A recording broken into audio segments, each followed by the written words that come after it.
Are you ready? The Kornelia Stephanie Show. Wake up to love, your call to action. Join Kornelia as she empowers others to live heaven on earth. Kornelia teaches listeners how to be the authority over yourself, embracing your inner guru.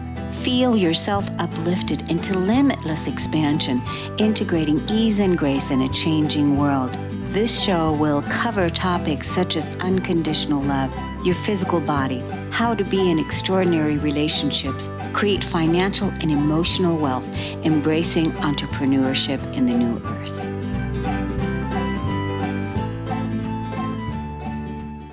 Hello, everyone. Welcome to the Kornelia Stephanie Show. It's Friday today, and we have our stories of hope. I'm so excited to introduce you to our first guest is Dawn Super. She is currently in California, and she's an empowerment coach, inspiring empowerment coach, who helps individuals thrive, regardless of their circumstances. Living with lifelong health challenges, including narcolepsy, she uses her unique mindset magic strategies to guide clients towards authentic self-love and personal growth. Dawn's transformative approach combines intuitive understanding, empathy, and creative solutions, making her an ideal coach for those navigating difficult paths. Welcome to the show today, Dawn Super. Thank you so much for having me. So great. So how did you get started in this work? How did you get started initially? This work was like 4 decades in the making. I had a very isolated childhood and quickly came upon health issues. So I had to navigate a lot of things by myself, and I didn't do a very good job. And I remember things really started to change when I watched The Secret. I felt like there was some sort of magic in there that maybe I had been missing all along. And that was right around my 40th birthday. And I had started a business and made a lot of connections. And on my 41st birthday, I had over 100 people wish me a happy birthday.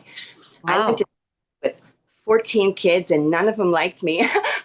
I had no friends until I was, well into my 30s. So to have 100 people, and it wasn't just, happy birthday, happy birthday. It was so great to see you in Vegas.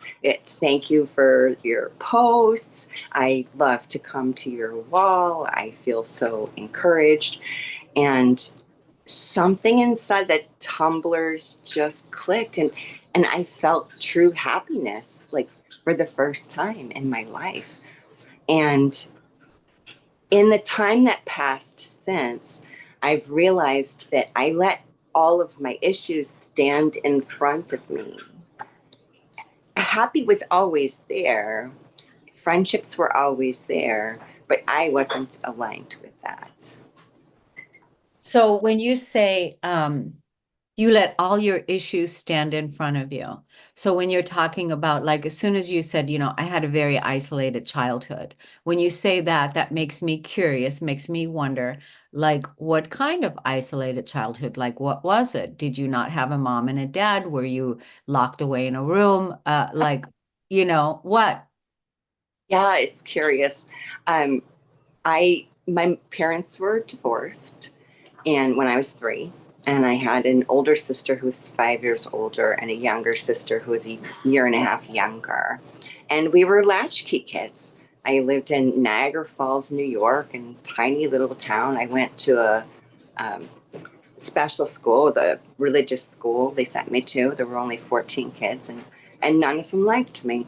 And I didn't know how to be I didn't have any role models. I didn't have, Nancy Drew was my role model. Like, all my books were all that I really had as a kid.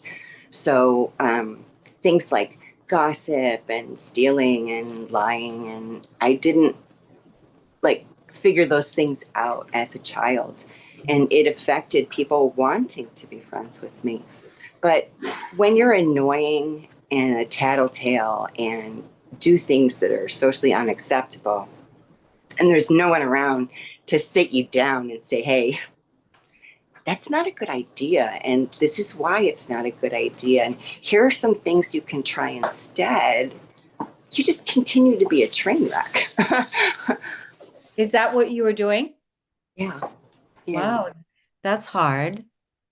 It was That- hard. Oh my gosh, that's hard. Yeah. So when I found the happiness and I started making real connections, I had a writing partner. Because I have narcolepsy, I reach REM sleep very quickly. So What is narcolepsy? narcolepsy is a chronic neurological disease that affects the sleep wake cycles in a Okay. person. So, similar to how a diabetic can't control their blood sugar, I can't control my sleep wake cycles. So what does that mean? Like you'll just all of a sudden fall asleep. You could fall asleep right now? Well, it's funny because I just scheduled a webinar on how to explain this to people with Oh, narcolepsy. Not even something that the doctors talk about, but for me, I noticed like two decades in that I get a sensation in my brain, like something's been unplugged. And then from there, I start to head further and further into sleep deprivation. I'll excessive yawning, eyes watering. I'll bump into things. I'll forget what I'm doing. The further it goes, like if I don't go sleep then, I'll start seeing things out of the corner of my eye. And I really head deeply into it. So I'm planning the webinar to educate people about the sensation and the kind of things to look for and to realize that the symptoms, they're like going down a slide. And if you don't, like like a diabetic needs to eat an orange, if you yeah. don't that nap, the nap's going to take you. Mm. And that's when people fall asleep when they don't want to. Also with narcolepsy, like if you left me alone here for 20 minutes and I was only waiting for you, I didn't have anything to entertain myself with, I would be asleep by the time you came back. My Wow. no, you got to keep me busy. Okay. Okay. Wow. That's Yeah. quite a way. I mean, that's quite interesting to, learn how to be if you have something like this, like going from a state of sleep to a state of being awake. I like the analogies you use, like with a diabetic having to eat an orange or drink a soda or something, have some kind of sugar in order to not go into an attack. Just like epilepsy would go into a seizure, an epileptic seizure, right? So you would then fall asleep and go straight into that realm sleep, is what you said. Yes. I've actually slept standing up. So I've slept walking, holding someone's arm. I hit REM sleep in less than 90 seconds. So I can start to dream before I'm actually asleep. Like before my body is in sleep paralysis, I can That's start to dream. all kind of scary, what you're saying. It has been. In Does it? fact, Yeah, go I ahead. add the isolation Yeah. with I'm a teenager and I'm having these sleep paralysis hallucinations of like if I don't wake myself up, I'm gone forever. Like the evil's coming to get me, and dreaming that I woke up dreaming that I got ready for school, but I'm still asleep. Like and not knowing what was wrong with me because I Mhm. didn't. I was 22. Everybody kept telling me it was all in my head, so I went to a shrink. And I told him, I said, every day after lunch, I would put my head down and I could still hear everything that was going on, but I couldn't move.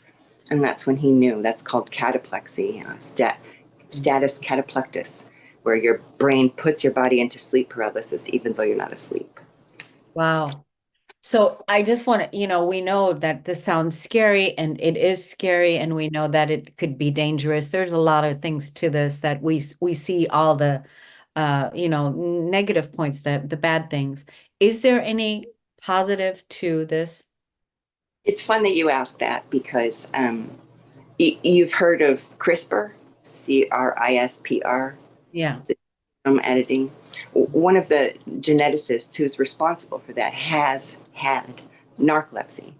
His Okay. name was George Church. And when he started conceptualizing these things, he would take a nap and his brain would give him the answer in dreams. And I had a similar experience with my writing where I would think about the characters and I would get stuck and then I would take a nap and I would dream what they were going to do, and then I would get up and write it. So um, when you can rationalize yourself through the scary stuff, Mm-hmm. it, there can be magic to it. Yes. I don't want to say, like George Church says, narcolepsy is a feature, not a bug. And the reason for that was because he's been able to build a life around his narcolepsy. And after 5 decades, I also have been able to build my life around narcolepsy. But I don't want to minimize anything for the people who have not been able to do that, the people who still struggle trying to push a 40-hour work week and have no life because that's all they can do. So what is the stat? What is the stat? How many people suffer from this? Diagnosed, the average is 1 in 2,000, but Mm. it's speculation that there are a lot more because, you know, over half of Americans have some sort of sleep disorder. They Mm. either have sleep apnea, where they stop breathing in their sleep, or they have insomnia, chronic insomnia, where they can't sleep at night. So until you have your sleep apnea controlled and you're still sleepy, you don't know if you have narcolepsy. Oh yeah. And then it took me 11 years to get diagnosed. The average is down now to 7 years diagnosis, but people walk around in this extended state of sleep deprivation 24/7, 365 days a year, and do not even realize that it's not normal. This is so incredible. First of all, I mean, I, have been awake to all the various different diseases and healing modalities and everything, but I've never heard of this before. I've never heard of this before. So this is new to me. I can only imagine what this would do to someone that's getting ready to experience menopause Mm. and change that happens, during that time, because that's a story all in its own, and what it does to your hormones and how the changes that take place, the things that we're just now really being educating ourselves on with what happens. So it's good that you're bringing awareness to this, and that you're helping people that are suffering from this. So I'm glad that you're speaking about this. So you've said now you've built your life around this, and that you're helping people. Obviously, you're doing a webinar, you're showing up for things, you're helping clients. So, what do you want to say to people about this? Well, whether or not you have a lot of sleep issues, um, narcolepsy is really affected by your emotions. So if you look at the metaphysical reason for narcolepsy, like if you look in one of those metaphysical books for the reason for narcolepsy, it's you're trying to hide from life. And Oh, look at my past. I came into this joint amidst chaos, and it didn't stop. And so it makes sense for me that I wanted to hide from my life because it was miserable. And in the time since, I worked on all of my weaknesses that made the narcolepsy worse.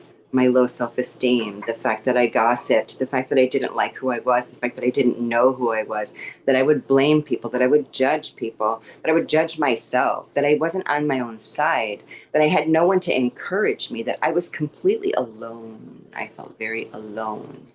And in fact, the tagline for narcolepsy is narcolepsy, not alone, because when people find out there are other people who have this, there's such a huge relief for them. So for me, if you are sad, if you don't like yourself, you're not alone. If you don't know what to change about your life, you're not alone. And there is guidance out there. I mean, just listening to a bunch of your shows yesterday, I got so much, wisdom just dropped on my head. And that is how we adapt. That is how we learn to fit the hard things in our life into our lives, is by remembering that happy matters. No matter what you're going through, it matters. so do you feel that you can heal I from, have.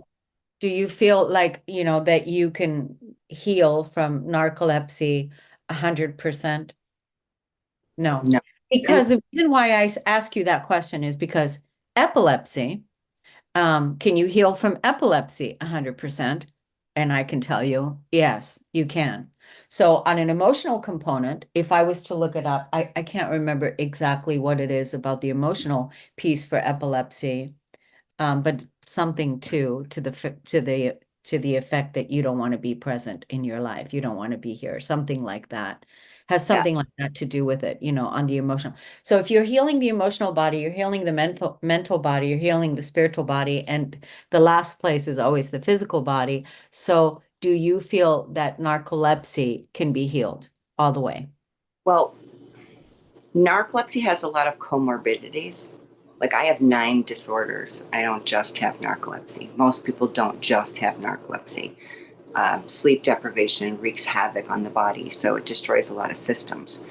Now, I've gone through NLP, the clearing negative emotions. Yeah. I'm following Human Garage to clear the trauma from my body. I'm doing better than I ever have in my life because I got all that stuff out of the way.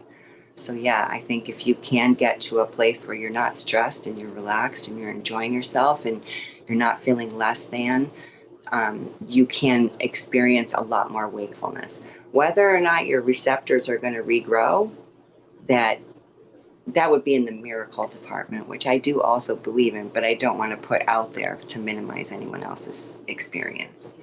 So all those places that you used to live in where you gossiped, where you did all the things, the judging, all of that, that you were projecting out onto other people in order to, realize yourself to see what it all is, because that's ultimately what happened is you saw a behavior of what you were doing and you didn't like it because people rejected you, right? Would you say now that you love yourself? Completely. I have a great phrase. It's we often uh, sensibilities are not a breakfast cereal. We often eat our sensibilities in order to try and form connections with people. Yeah. And I had to stand alone as an island and realize that from the cradle to the grave, I will be the only constant. It's impossible for anyone else to take this journey with me all the way. So it helped me see that everyone I interact with is temporary. And it helped me feel less alone. So powerful what you're saying. It's so great. Yeah, absolutely. I absolutely agree. Are you active on social media? How are people able to connect with you there? I'm on Facebook, Super Comma Dawn, spelled out COMMA. I thought it was cute. And I have a YouTube channel, Dawn Super, with no spaces.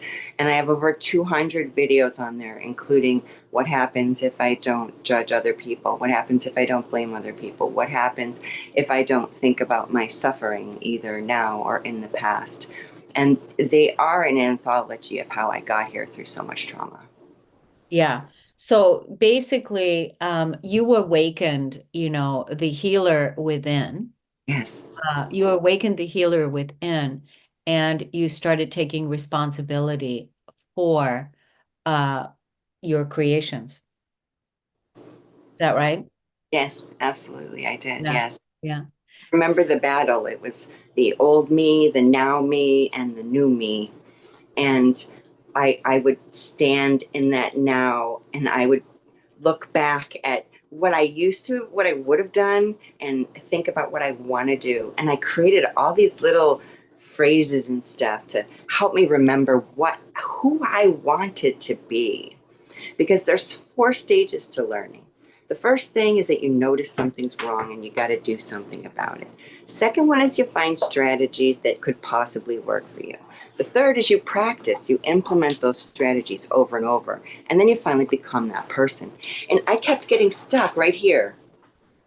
I would know what I needed to do, but when it came time to practice, I would get triggered and I would forget. So I created all these little be someone you want to hang around with.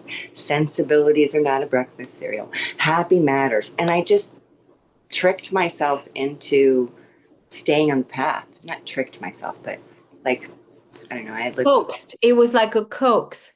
It was like a Coke's basically, you were just calling yourself out. You were like basically you had your own cheerleader on board that was coaxing you out. Come on, you can do it.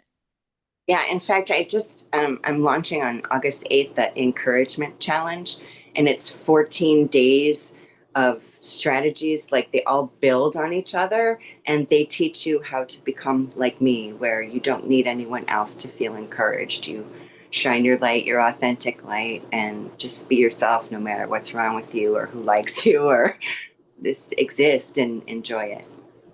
So it seems to me like um you are what you're talking about, like when we talk about narcolepsy today, your work is so much more than just that. It's really, a spiritual foundation, having a spiritual foundation.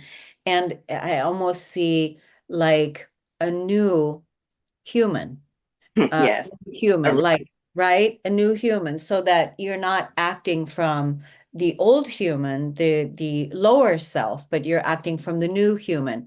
And since you didn't have a role model, how do you, how important do you think that it is to have a role model? Incredibly important. Right? So much easier. I like as I grew older, I would watch people. In fact, I have fake parents. They're about my age. They've been married for 20 years, and I call them in my mind my mom and my dad, and I watch the way they behave with each other, to each other in the world, and I want to model that rather than, you know, go blind. So, no, that's so great. Because when you say you have fake parents, who are they? Are they people that you made up in your head, or are they real? Yeah. In fact, the business that I mentioned that I started earlier, they were one of my first customers. I met them at a birthday party, and I admired the fact that they worked together and got along so well. And I just became friends with them, and I would spend a lot of time with them. And yeah, they're just great dad, mom energy to the whole community, not just to me. A lot of people look at them that way. So it was a healthy option for me. Yeah, I think that's again brilliant on your part to see it. Because if you don't see it, if you don't recognize it, then you don't know, right? You have to be able to see it. I mean, and I think the archetype is so important. Like we need to see, what is like healthy parents, like what is a great relationship, what is a great marriage. We need those role models. What is a new human look like? What does it look like? How does a new human act? How does that practically play out in their lives? How is it that you show up in your leadership every day? How is it that you show up and co-create the new, if you will, right? So to have the archetypes is so important. It is, yeah, agreed. Yeah. Yeah. So do you have a small circle of friends now, or how has that part of your life? Obviously, we're going longer. So uh, um, do you have a small circle of friends now that support you?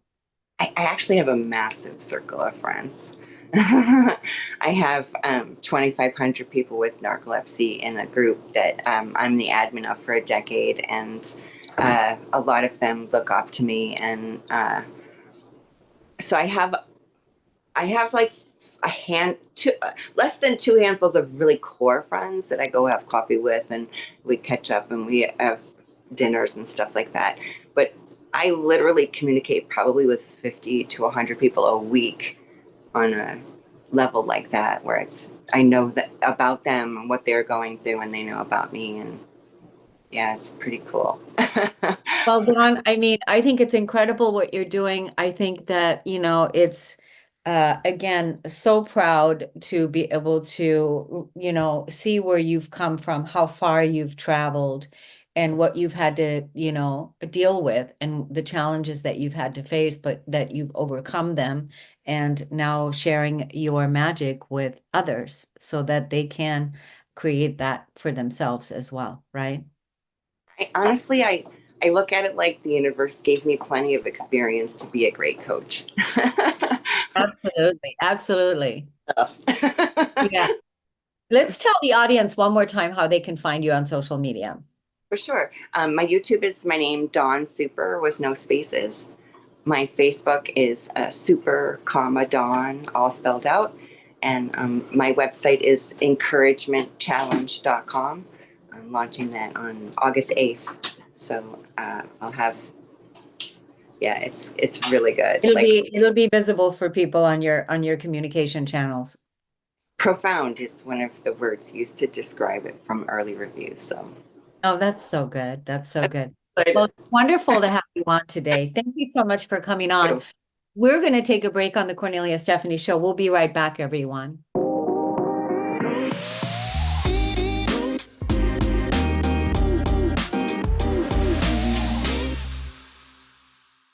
Welcome back, everyone. Our next guest is Krista Ford. Now, there's going to be a lot that we're going to talk about here, but one thing is Krista went from homeless to world champion. She's going to be telling us about this.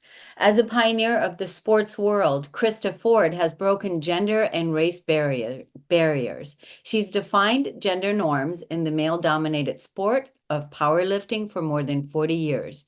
During this time, she earned the title of national champion 14 times and world champion 7 times, setting national and world records along the way. Krista was the first Black female bobsledder for the U.S. women's team. She also was a part of the women's team to earn a silver medal at the International Women's Bobsled Cup race in 1998 in Winterberg, Germany. Krista Ford, welcome to the show today. Well, thank you so much for having me, Cornelia. I appreciate it. Well, congratulations on all of your achievements. Well, thank you. I'm still setting them. I'm still moving, but yes, thank you very much. It's been a lot of work, but it was definitely well worth it. Definitely. Right. Yeah. I mean, you've broken a lot of limitations, you've moved through a lot of barriers, and I'm sure you've had to face a lot of challenges and belief in yourself along the way. Oh my goodness. I wouldn't get here or anybody. You have to believe in you first. If you don't believe in you, then nobody else will too as well. That's been my focal point, and I've been locked in on that for over 4 decades now. I absolutely love what I do, so that helps a lot. I have a passion and a vision, and I love what I do as an athlete, and so that helps us a lot when you actually have it here in your heart and you start moving that way. But yeah, you got to believe. Now, do you have a support system? I do. God is my support system. Yeah. And everybody else he sends with him to me. I have a awesome group of guys that are around me, been around me for years. I call them my pit crew. That has to do with my powerlifting. They help me train, get me ready, and a lot of times they'll go with me to compete because I need a whole team with me when I'm competing. So that along with now just friends and people that I've been on the team with for years. So that's a lot of my support as far as that's concerned. Yeah. Earlier, before when we were in the green room, you were talking about the law of attraction, Oh that yeah. you are you work the law of attraction. You know how to use the law of attraction. Do you want to speak Absolutely. about that? Yes. So it's been quite a few years, but I got the book, The Secret by Rhonda Byrne. And I didn't even know what the law of attraction was. I did not know what any of the laws of the universe were, any of that. I know I was a very high believer in God and the universe and energy, but I didn't know quite how to do all that. So when I dove into the book, I learned what is the law of attraction. And at the end of the day, I realized that it is basically what I've been um, believing, thinking, and everything my whole life, my whole athletic career. And that is what you think about, you bring about in the world. So you got to speak it, whatever it is. And if you really are intentional with that thought, it's going to come true for you, and that is a lot of it. It's just like 90% of your brain. You got to be really thinking that you believe in it and that it will happen for you and it'll manifest and it'll come to fruition, but you have to practice this. It's like homework. Every day you have to practice it. And then once I started learning that, then I started diving into the 12 laws of the universe. And one of the laws is the law of attraction. That's one of them. So I'm learning the other ones as we're talking now. I'm slowly learning each one of them. But they kind of all tie in together. It basically is that we're all have purpose here on earth. We all are innately connected. We're connected to our creator. And what we make of our life here on earth is really a lot up to us and how we're thinking in our process of what we want to see happen for our lives. Each one of us is the same way, really. The law of attraction is a powerful tool to use, because it Yes. is about positivity. It Yes. is about, if you want to use the law of attraction for positivity, the law of attraction could be just as powerful if you're using it for For negativity, negativity, right? exactly. Right. Yes. Yes. So Exactly. it's a powerful tool. Now, I know that you're doing some speaking engagements. You're coming out here to Seattle. When Yes. is that? When you're coming out here I next will month? be out there August the 7th and 8th. I'll be speaking at a huge convention that is for HBCU. So they're bringing out 25 students from HBCU colleges, and I am going to be one of the keynote speakers to speak about the magic of life. How do you do this? How do you live this? And these kids are all in college, of course. So they really need to get some good direction right now on how to maneuver this, how to work this, how do you bring all these things into existence for your life? So yeah, I'll be out there in a little bit, couple of weeks now. That's exciting to be a keynote speaker and Yeah, to speak to the college kids and help them and influence them to, look for a better way or exactly. create a better way for themselves, even in the midst of all the chaos and everything that's going on in the world.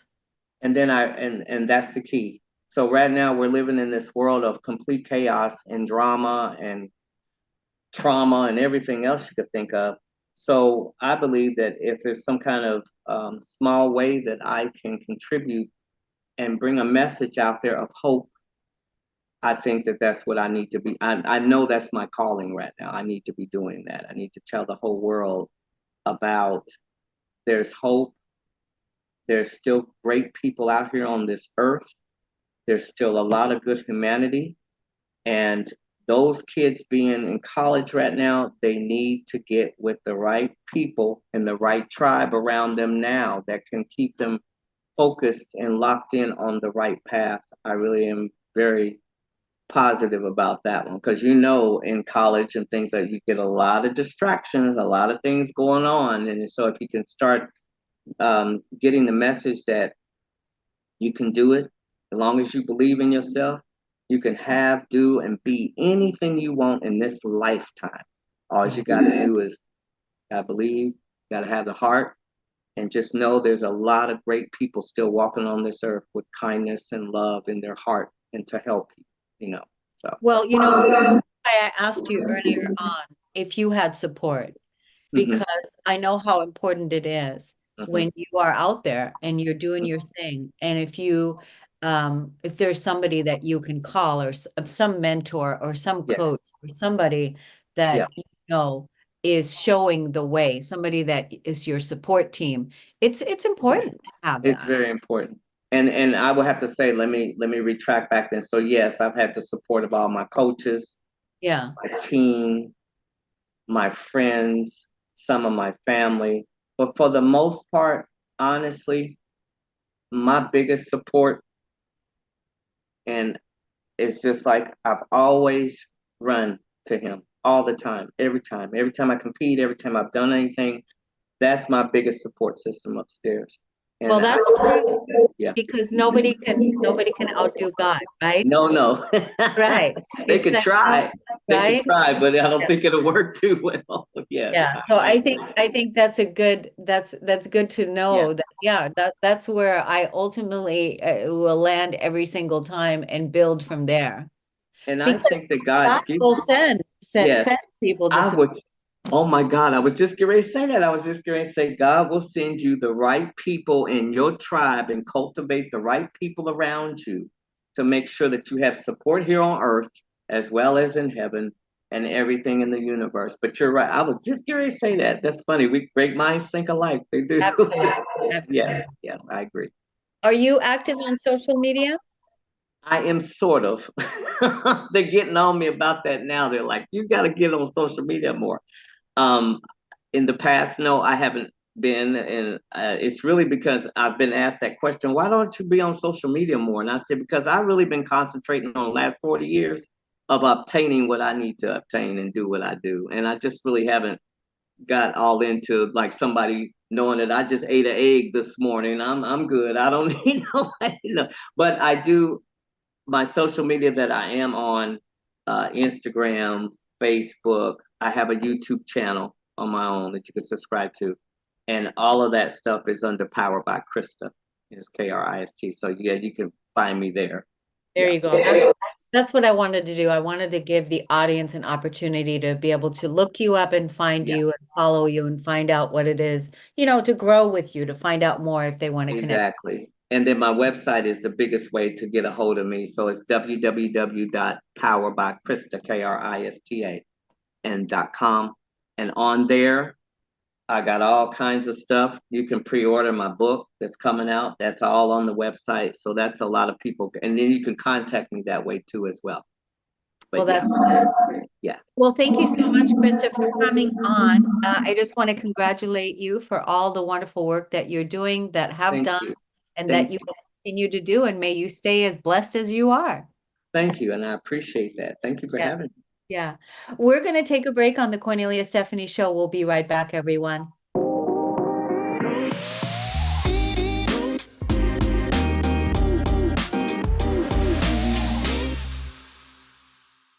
Welcome back, everyone. Janell Warkentin is here, and her journey is a testament to overcoming life's obstacles and discovering one's true purpose.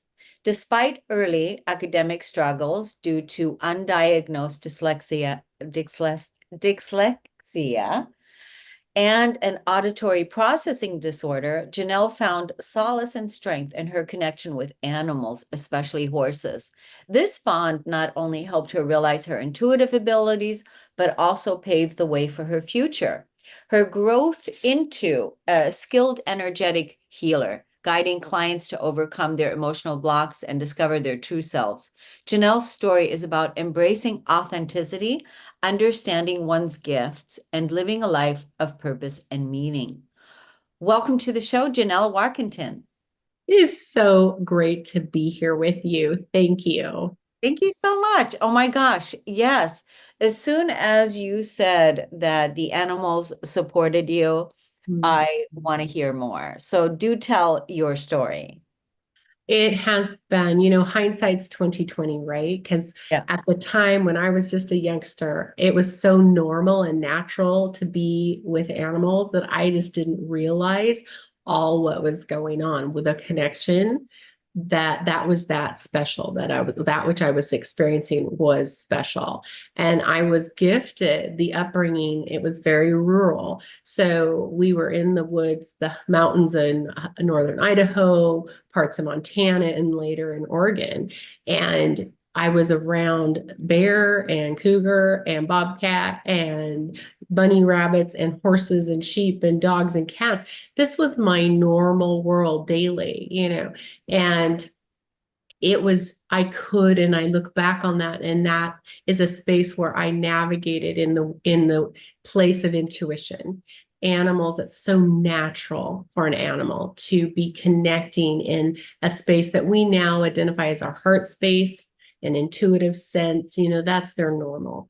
And I was in that, and it was my normal until I fast forwarded into school, where now I am in a space of all language.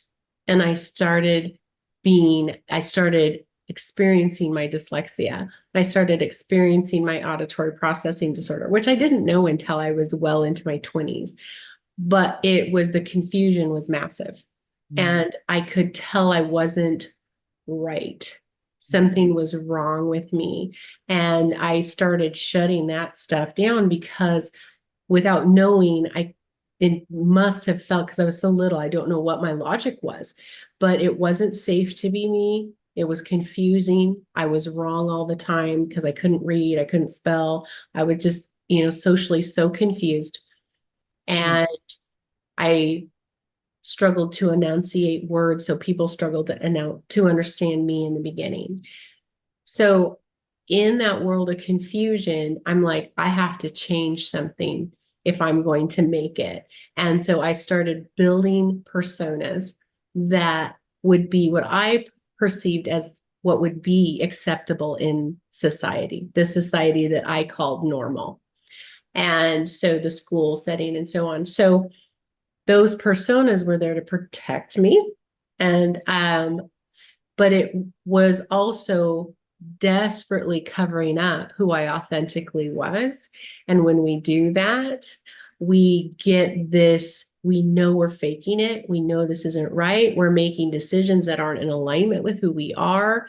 All these really destructive habits and situations that we bring into our lives because of this. So it wasn't until when I was in my mid-20s that I picked up horse training again. So I was a horse trainer when I was 17. And if you would have asked me when I was 3, what are you going to be when you grow up? I'd have said, I am a horse trainer. It wasn't what you're going to be. Yeah, I was. It just was, I just knew it. I knew it. I saw it. I started showing, oh my gosh, I started showing horses when I was 8, and I lost every class I was in. I was literally, if I got a ribbon, it was just because there were 6 people in the class and I got the last one. I never saw that as a loss. I was a horse trainer. I just was. And then I was 12 and I started working with a horse trainer with my own horse. There's a whole story in that, but I saved my own money, all these things. So I'm at the horse train and I'm learning to train. And so by 17, I was a professional horse trainer. And I wasn't last in every class. So, I knew what I was at 3 years old. So at 25, I build an indoor, I come back to it. And because I traveled the world and did some schooling and things. And so I came back to it when I was 25, built an indoor arena, and I started training again. The horses that I attracted were outlaws, would be labeled outlaws. So they had been with several trainers, or their owners tried to train them or started training them, and the horses acted out violently. And so they landed in my space, and I would move them in my space free just to move about. And I watching through the corral gate. I'm watching through the arena gate, and I'm like, oh my gosh, biomechanically, you're just off. And I started seeing that this animal wasn't moving. Why aren't you moving correctly? What's wrong? And I got curious about that. That started the journey. And I found 3 beautiful healers, which we didn't call them healers 25 years ago. I had a chiropractor, horse chiropractor, who was a healer. I had a vet that brought in Eastern medicine, so acupuncture and herbs. She is a healer. And then a gal that did body work. And so I brought these horses to them with permission from the owners. And we started figuring out what was going on. So what chiropractic issue are we having, and all these layers to it. So as they did their work, I brought the horses home and I did the follow-up work. And the beautiful thing that happened was the horses started showing me what my gifts were again. And that's going to make me cry. It was so amazing because they touched a spot that was authentically me. We desire to be who we are, whether we're thinking about it or not. There's a piece of us that is the most dynamic, beautiful, powerful us. And it is just screaming for and to be seen. And those horses, we have a spectrum of emotion. We could just call it the basic 4 primary colors. If we're going to compare, animals work in, like, you go to Sherman-Williams and you get the color chart and there's 10,000 colors on that wheel. That's the animal's connection to emotion. Ours are the 4th primary. they come in and they can understand us at a level that we don't even understand ourselves. And they reached through all those personas, all my fear, and they touched my heart. And that gave me the opportunity to start opening up. They brought understanding. We long to understand, not just be, but understand who we are. So as they touched that heart of me, the understanding could start to happen. I could start connecting to that as well. And as I put my hands on the horses, I started seeing where they were feeling, where they were blocked. I was doing the follow-up from the treatments that the 3 gals would do. And then I take them back and I go, oh, I saw this and this and felt this. And they're going, that's the meridians. That's this. That. And so as the horses opened my gifts up, the gal healers were explaining to me what I was doing. And that was the beginning of me realizing and connecting to that most authentic part of me that had gotten shut down so many years ago. And now do you help others connect with their authentic self? That's exactly what we do. Yeah. And how do you do that? Do you do that on Zoom or do you do that in person? How is that done? It's both ways. We do things in person. We have small groups, and we can do where they are coming together and they're sitting. The horse will actually pick them, where we actually allow people to sit with the horses, but the horse chooses them. Then we do, and this one we do the most, where we bring in small groups or individuals, and it's like I'll let the horse choose, and I bring the Zoom into the horse facility, and the horse does the work. And people are often like, how is that even possible? I said, just sit with it, come in with an intention, and be ready to receive, and be ready to know it's going to show up in a way that most people do not have a clue how it's going to show up for them. And that's the beauty. The horse knows what door to come in. We all have our brain loves to be involved, and it gets in our way sometimes. And the horse goes, well, I know how to backdoor this. And they'll come in and they'll touch us in that space. And then that whatever we're needing at that moment, or a sequence of things that we're needing, that horse will give the person. So it'll either be a healing or it'll be a healing, it'll be an activation, and they will get an awareness of something that they've been blind to often, that will open up they'll be like, oh, I had no idea that was a blind spot for myself, which is a beautiful gift, because we can't change or heal or grow anything we're not aware of. So That's beautiful. So these sessions that you're talking about, are they done on a consistent basis, or are they done just during several times a year or something like that? yeah, I do work with individuals one-on-one, and those will be customized. Some people have come to me and they're like, I really want to see this piece shift. And so I'll tap into guidance and go, okay, what's for your highest best? Okay, let's work together this amount of times, 3 times, 5 times. My fave, though, what I see is the most impactful for people is coming into the small groups, because you have the synergy. And I like it small because I want to individualize each piece for everybody. I want to be able to make it very unique, and channel the messages specifically for them. And the small groups run in 6 weeks. And then we go next level, 3 month, and then next level, 6 months. So each group class is building on. So the 3 month builds on what was laid in the foundation of the 6 week. And it's about connecting what's ready for that person. What's the goal? What's the intention? What's ready for you? Well, what's in your way? What needs to be activated, and what's ready to grow and to be understood? And so you get the synergy in the small groups, and then you get the individual channeled piece for each person, so that you're working where you're at. It's not, so we don't can it. I don't like the whole feeling of the canned. So yeah, that's how that looks. I love what you're saying. I mean, this is something that I'm very curious about myself. So let's give the audience the social media handles where people can find you on social media and learn more about your incredible work. Yeah, you can find me on Facebook at Janell Warkentin. And same with Instagram. It'll be the same handle, Instagram and LinkedIn, Janell Ray. Janell Warkentin will be the two ways you can find me. An email is janell@janellray.com. So if there's any questions that you specifically have, we check that often, and we love talking with people. That's so great. I'm so glad that you're doing this work. I think it's very profound work. We can't go into it. We might have to have you come back for another show so I could tell you the whole thing. Would But I'll love. just give you the gist of this. Is I recently had a dream where 9 wild horses were inside of my house. Can you imagine? 9 wild horses inside of my house. Can you imagine what that message was all about for me?